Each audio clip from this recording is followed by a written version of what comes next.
એક મહત્વપૂર્ણ સમાચાર દાહોદ બેઠક પર બૂથ કેપ્ચરિંગ મામલે મોટી કાર્યવાહી થઈ રહી છે। ઇલેક્શન કમિશન દ્વારા 4 ચૂંટણી અધિકારીઓને શોકોઝ નોટિસ ફટકારાઈ છે।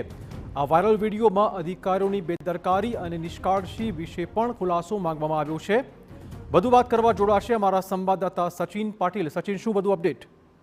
ચિરાગ, જે પ્રકારની આખી ઘટના સામે આવી છે વાયરલ વિડીયોમાં આપણે જોઈ પણ રહ્યા છે કે જે છેડછાડ ને જે પ્રકારની ઘટના આખી કેમેરામાં કેદ થઈ છે મોબાઈલમાં, અને જે વિડીયો વાયરલ થયો એના પછી સ્વાભાવિક રીતે જે મતદાન મથક ઉપર આ ઘટના બની છે, મતદાન મથક 220 અને પ્રાથમિક શાળા પ્રથમપુર, ત્યારે ચૂંટણી શાખા દ્વારા અને ગુજરાત રાજ્ય ચૂંટણી પંચ દ્વારા આ જે 4 અધિકારીઓ ત્યાં હતા એમાં પોલિંગ બૂથના જે ઓફિસર હતા, સાથે જ સાથે જે આસિસ્ટન્ટ પ્રિસાઇડિંગ ઓફિસર અને પ્રિસાઇડિંગ ઓફિસર છે એમને ચૂંટણી પંચ દ્વારા નોટિસ આપવામાં આવી છે અને કહેવામાં આવ્યું છે કે તમારી સામે જે કાર્યવાહી છે કેમ ન કરવી એ બાબતનો ખુલાસો દિન 1માં જ આપવો, અને એમાં પણ જો ખુલાસો આપવામાં ક્યાંય બેદરકારી રહી કે ક્યાંય મોડું થયું તો એને તમારા તરફથી જે છે એ કોઈ જવાબ આપવાનો રહેતો નથી, એ પ્રકારનું ગણીને એમની સામે કાર્યવાહી કરવામાં આવશે। અને જે રિપ્રેઝન્ટેશન ઓફ પીપલ્સ એક્ટ છે,